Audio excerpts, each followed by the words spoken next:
Hi everyone, my name is Sarah Mari. I'm one of the librarians at Portland Public Library in Portland, Maine, and I'm here with the next set of chapters from The Vanderbeekers of 141st Street, written by Karina Yan Glaser and published by Houghton, Mifflin, Harcourt. We're going to pick up right where we left off with chapter 14. When Oliver returned from the basketball game, he snuck past the kitchen where Mama was mixing away. The noise from the mixer's motor made it easy for him to race up the stairs without Mama noticing. Back in his bedroom, Oliver pulled on the arm warmers that Hyacinth had made for him and took out the donated gifts from his friends. He was delegating the red rubber bands to Lainey when his mom called to him from the kitchen. Oliver swept the gifts into his desk drawer, grabbed his earphones, and put them in, hoping that his mom would be too tired to climb the stairs and search for him. It was not to be. 20 seconds later, his mom opened the door and peeked inside. "Hey you," she said. "Want to do me a favor?" Oliver sighed and removed the headphones. "Actually, great," said Mama. She handed him an enormous basket of cookies, all packaged in clear cellophane with jaunty little tags. Every year, Mama made enough Christmas cookies to feed the entire population of Harlem, and ever since he could remember, she appointed him the distributor. "Mama, can't someone else do it? Whenever I pass out your cookies, the people want me to come in and look at photos of their grandkids and talk to me forever." That's why I included sustenance. Mama reached into the basket and pulled out a bag labeled Oliver. The bag contained all 6 kinds of cookies he liked best. Mama sure fought dirty when she wanted to. "All right, go on now," Mama said. On her way out of his bedroom, she grabbed a stack of books off one of his shelves and put them into an empty moving box she had left in his room earlier that day. Then she disappeared out the door, and Oliver could hear her weaving around the growing number of boxes stacked against the hallway wall. Oliver put the books back on his bookshelf, shoved a few petition papers into his back pocket, and then stumbled down the stairs with the enormous basket. "Have a fun time, honey," Mom called from the kitchen. Oliver grunted. He braced himself against the cold and then let himself outside. First stop, Mr. Smiley, the super at the building 2 doors down and the father of Angie, his basketball buddy. Oliver staggered to the sidewalks, and he made his way over. "Oliver!" Oliver looked up to see Angie waving at him from the stoop of her building. She bounded down the steps like a gazelle and landed at his feet. He put his basket down and greeted her with their special basketball handshake, a complicated series of backhand slaps and finger pointing, ending with tilting their heads over their shoulders and saying, "Oh yeah." After that particular ritual was over, Oliver leaned down and pulled out the bag of cookies his mom had made for their family. "For you," Oliver said. Angie grabbed them and wasted no time opening the bag and removing a sugar cookie decorated like a Christmas tree. She took a bite and closed her eyes. "I love your mom's cookies," she said when she was done chewing. "Hey, can I come with you to drop off the cookies? We can get more signatures for your petition." Oliver nodded. "Sounds good. Hey, did I tell you that the Biedermans started showing the apartment to new people already?" Angie's eyes widened. "Don't you have tenants' right or something? My dad is always talking about tenant and landlord rights." "Mom says that our lease is only good till the end of the year. He's allowed to rent it to someone else if he wants." "There must be a way to stop them," Angie said, tapping her fingers against her chin. "Have you done an internet search on the Biederman yet?" Oliver nodded. "We tried, but our internet got shut off. My dad will let us use his computer." Without waiting for Oliver to respond, Angie grabbed one of the 2 handles of the cookie basket, and together they lugged it to Angie's apartment. They opened the door to find her father, Mr. Smiley, sitting in his armchair flipping through a dog-eared dictionary. "Are those Mrs. Vanderbeekers' holiday cookies?" Mr. Smiley asked, rising from his seat. Angie gave her dad this squinty eye before pulling the bag of cookies from her pocket and handing them over. "Don't eat them all," she warned. "Oliver and I are going to use the computer." She tossed her jacket onto an empty chair and sat down at the living room table, where an ancient monitor sat attached to a whirring hard drive. Oliver flopped into the seat next to her. "Does that thing even work? It looks like 1,000,000 years old."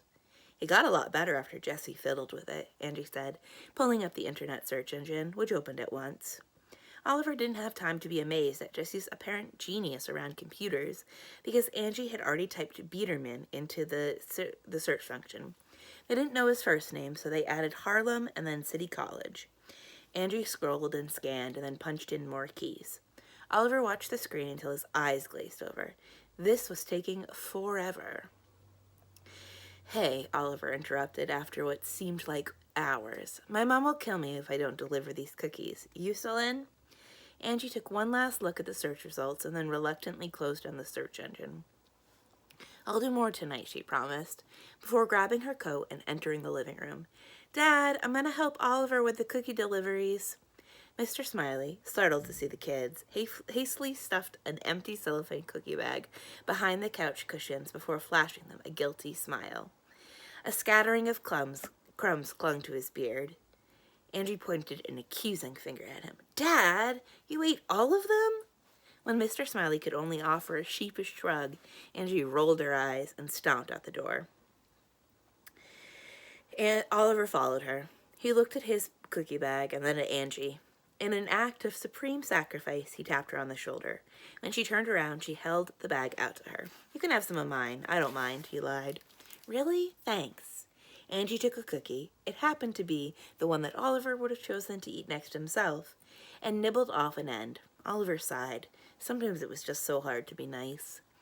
2 hours later, the cookies were delivered, and Oliver had been grateful for Angie's company. It was exhausting remembering his manners and talking to all those people, but Angie smiled and chatted as if she didn't mind seeing the same baby over and over in 24 pictures. The cookie basket was empty, save one bag, and they had gathered another 20 signatures on the petition. Oliver gave Angie another cookie from his personal supply, leaving him with only 2. Oliver could not wait to go back home, sit alone in his bedroom, and read Prince Caspian and eat those last 2 cookies in peace. If you want to leave those petition sheets for me, I'll get more people to sign, Angie offered.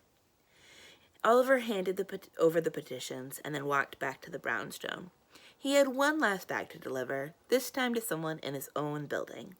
The label said Mr. Biederman in his mom's swirly handwriting. Oliver trudged up to the 3rd floor. When he got there, he saw a bag of trash hanging on the handle of the Biederman's apartment. He knew that his father came up to the 3rd floor a few times a week to collect the Biederman's garbage and bring it down to the building trash bins. Oliver unhooked the bag from the doorknob and left the bag of cookies in front of the door. Halfway down the stairs, Oliver turned around, climbed back up to the 3rd floor, and placed his own bag of cookies down next to the one that he had just left there. Peace offering, Oliver said out loud. There was no response from the other side of the door, and Oliver didn't expect there would be, so he headed back downstairs. Something inside the bag made a funny clinking sound, so naturally Oliver peeked in to see what it was. Scattered among the remains of frozen dinners were shards of a broken record. 2 days left for Operation Biederman, Isa said, from her spot by the easel in the twins' room. We need to diversify our strategy. We got a bunch of signatures for the petitions, Jessie said as she fiddled with the old computer hard drive that she had found on the curb. It's not enough, Isa said. She drew a diagram on the whiteboard and wrote Biederman strategy in big letters in the middle, and then drew 2 arrows pointing outward. 1 arrow pointed to petition, and the end of the 2nd arrow she wrote acts of kindness. Oliver groaned when he saw Isa's latest edition. Can't we sabotage the people who want to rent her apartment? That's a lot more fun. I know the other nice things we did for him did not go as planned, Isa said, but the petition can only do much. It tells Biederman that the people in the neighborhood like us, but it doesn't tell him why. We have to persuade him to like us. We need to appeal to his heart. Technically, it's the brain that processes emotion, not the heart, Jessie pointed out. You know what I mean, Isa replied. I left the little Christmas tree outside his door, Laney said while sucking on a strand of her hair. Don't suck on your hair, Isa said, followed by, that was very sweet of you. And me and Oliver left him a record, a jazz record, Laney added. Isa raised her eyebrow. A jazz record? Cool. Miss Josie said he liked jazz, Laney said breezily. I can't believe I never thought to ask Miss Josie about him, Jessie said. Of course, they've lived here even longer than he has. Oliver was not about to share what he had discovered inside the Biederman's trash and break Laney's heart. Angie tried to search for him on the internet, he reported instead, but she didn't come up with anything yet. What is wrong with me? Jessie said to no one. I should have asked Angie if I could use their computer. I also gave him some of my cookies, Oliver said. The room stilled. You what? Isa whispered. Cookies. Some of the ones Mama made for me. Jessie spoke slowly.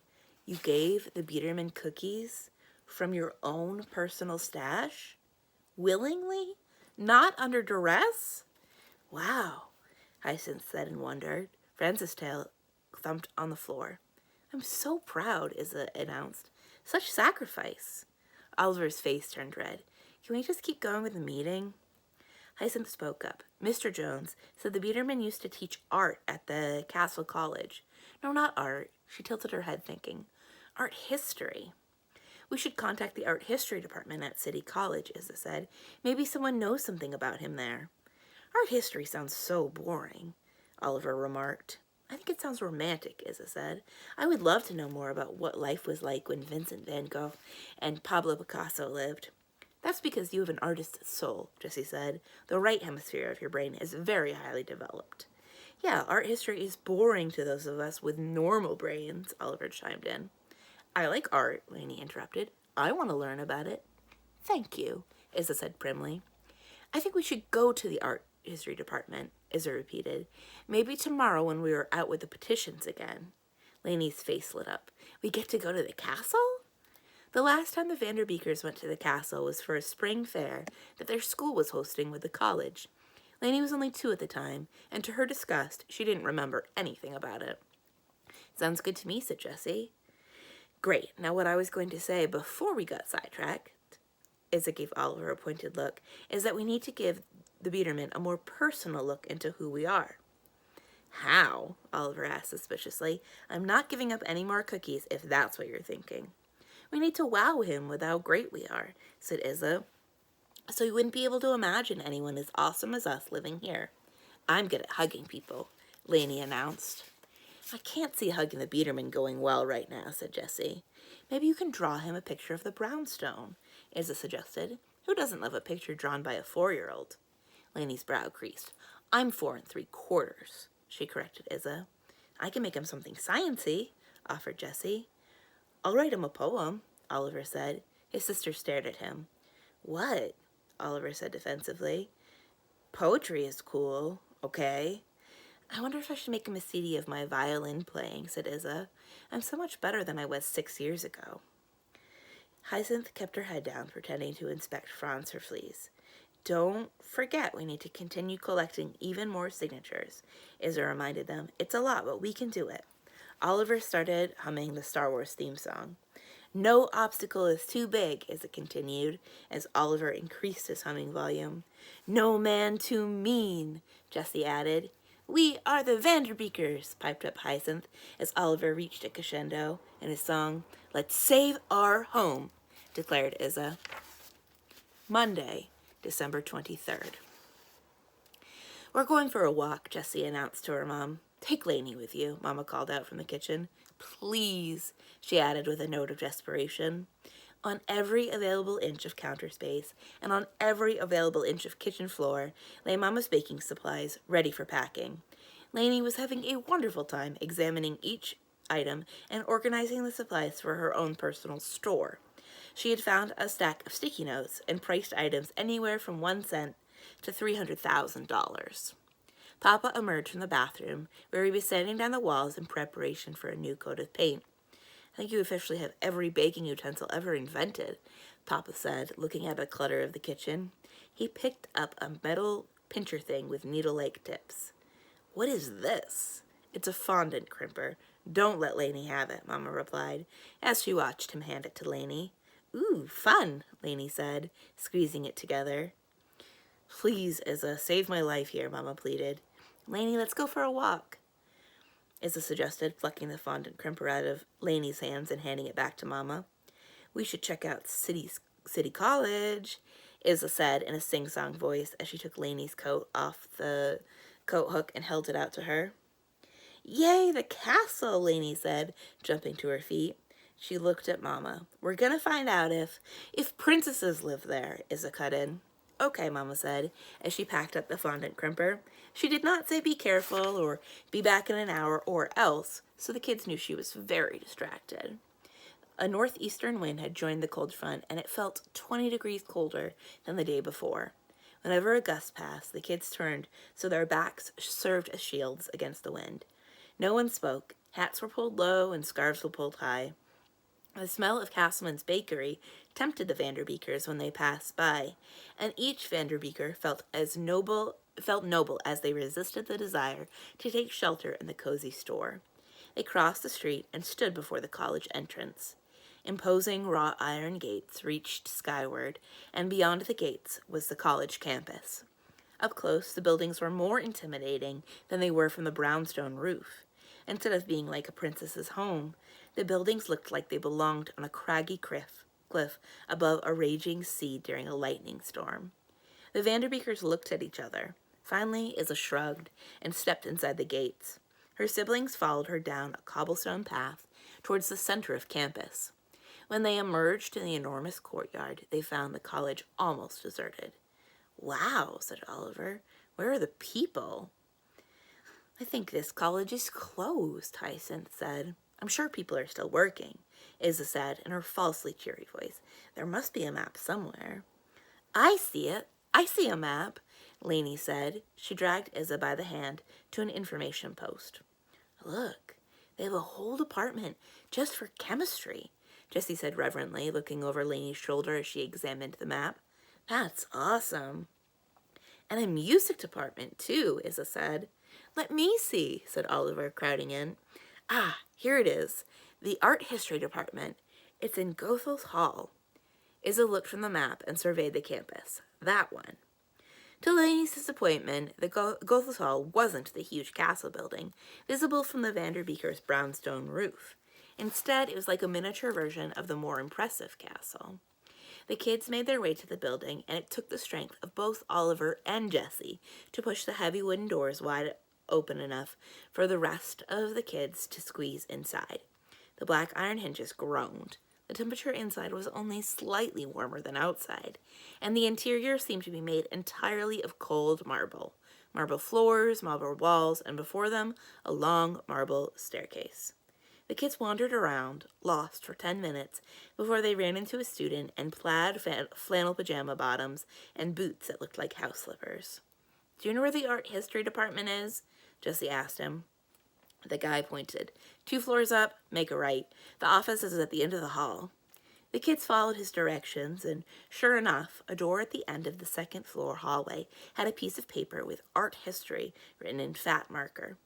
Isa peeked in. A woman with graying hair, pulled into a severe bun, sat behind a wooden desk that took up nearly the whole room. The top of the desk was completely empty, except for a shallow box filled with papers in one corner and a desktop computer in the other. "Just put it in the box," she said in a monotone voice, not even looking up from her computer. Tap, tap, tap. Isa stepped into the room. "I'm sorry to be a bother. I just have one quick question." "You're about to be late with your paper. Either turn it in now or fail the class," she replied. Tap, tap, tap. "But I'm not in a class," Isa replied. "I have a question about someone who might have worked here." Finally, the woman looked up at the Vanderbeekers. "Kids are not supposed to be in here," she said, her pencil-thin eyebrows raising up to her hairline. "We have a question," Isa repeated slowly. "We're wondering if you know of a Mr. Biederman. He used to work in this department." "Never heard of him," the woman replied, going back to her computer. "Where are your parents?" Tap, tap, tap. "We're doing research on our neighbor," Jessie chimed in, stepping inside the office, followed by Oliver, Hyacinth, and Lainey. "He might have worked here 6 years ago." "Told you I've never heard of him, and I've worked here for 5 years. Tap, tap, tap. "Is there anyone who would have been here 6 or 7 years ago who might know?" Isa pressed. "Nope. Faculty left last week. Final papers are due right now, and in 10 seconds, I'm packing these essays up and mailing them off to Professor Suarez's home. The college will be closed until January 15th. You can come back then." Tap, tap, tap. "January 15th? Jessie exclaimed. "You can't look it up on your computer right now?" The lady stopped tapping and powered down her computer. "Sorry." She did not sound one bit sorry. The Vanderbeekers watched as she slid the papers from her desk into a manila envelope. From the hallway, the Vanderbeekers heard someone yell, Wait, I have it! The kids peeked out the door and saw a disheveled girl racing towards them, waving a paper. When the girl reached them, she grabbed a hold of the doorway to stop her momentum. The Vanderbeekers parted to let her inside. I have my paper! Too late, the gray-haired lady replied. She pointed at the clock. It was 10:01 a.m. The girl clutched her heart. Please, I have to pass this class or I'll lose my scholarship. Everyone out of my office, the ruiner of hopes replied. My winter break just started 1 minute ago. The lady grabbed her jacket and purse from the coat rack and then pushed everyone out of the office and into the hallway. She followed them and closed the door behind her. After she locked it, she took one last look at the dejected group of people around her. To Izza and Jessie, she said, come back in January after the 15th. Maybe someone can help you then. To the girl with the paper, who was now wringing her hands and crying, the gray-haired woman snapped, next time, don't be late. Then she yanked the essay out of the student's hand and clicked down the hallway, disappearing around the corner. Oh, thank goodness, the frazzled student said, slumping down against the wall. The Vanderbeekers shook their head in wonder.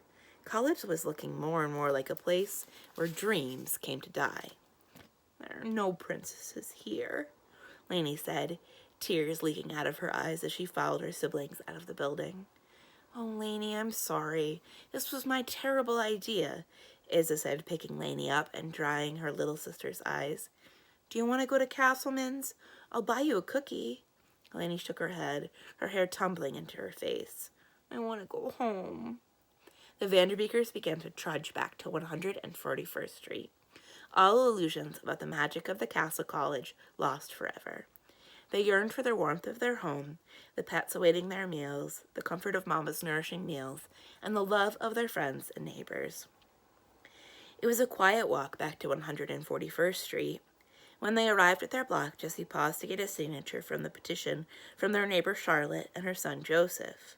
While 5-year-old Joseph carefully inscribed his name on a line, a middle-aged man in a worn overcoat and swathed in a bright red scarf approached them. Want to sign our petition? Asked Lainey, approaching him and unearthing another crumpled petition from her coat pocket. The man's eyes crinkled kindly as he looked at the 5 kids standing before him. He took the paper and unfolded it. Hello, said the man in a deep, gravelly voice. Tell me about your petition. The kids introduced themselves. We're trying to convince our landlord to renew our lease, Izza said. Surely, he said, signing Mr. Austin Rochester on an open line without bothering to read the top. I applaud your civic-mindedness, said Mr. Rochester.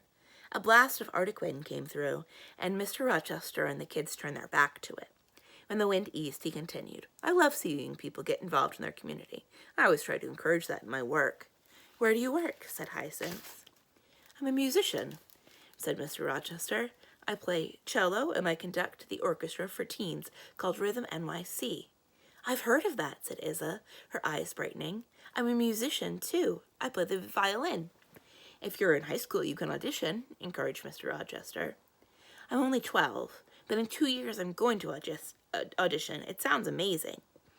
Mr. Rochester reached into his coat and pulled out a business card. Keep this and be sure to audition the summer before your freshman year. All the information is on our website. Izza cradled the business card as if it were a priceless gift. Do you live around here? Asked Oliver. No, but I'm looking at an apartment in this area. It's in a brownstone. He showed Oliver the address. Am I going in the right direction? Izza, Jessie, Hyacinth, and Lainey watched Oliver read the address and then glance up at them with panicked eyes. Actually, you need to go 3 avenue blocks that way, Oliver lied, pointing in the opposite direction. Thank you very much. I have the worst sense of direction. My wife is always leading me everywhere. She's traveling in Egypt right now, doing research on Mummy. Cool, right? Cool, echoed the children. Well, I better get going. I have rehearsal right after I see the apartment, and I'm already running late. He looked at his watch. It was very nice meeting all of you. Mr. Rochester shook all the kids' hands, accepted a hug from Lainey, and then strode away from them and the brownstone. Lainey might strike me down right here, said Oliver. He was so nice, said Izza, and we just lied to him. He was for a good reason, Jessie said weakly. I want him to be our neighbor, declared Lainey. His wife knows about mummies. He would have been the perfect for the brownstone, Isa said mournfully. He would have understood the spirit of it. A particularly brutal wind swept through, and the Vanderbeekers didn't bother turning their backs to avoid the sting on their cheeks. It felt like a well-deserved punishment. And that's where we're going to stop today. Hope you've enjoyed these chapters. We'll pick up tomorrow with a few more. We are reading The Vanderbeekers of 141st Street by Karina Yan Glaser, published by Houghton, Mifflin, Harcourt. My name is Sarah Mari. I'm one of the librarians at Portland Public Library in Portland, Maine. Thank you for listening, and I'll see you again soon. Bye.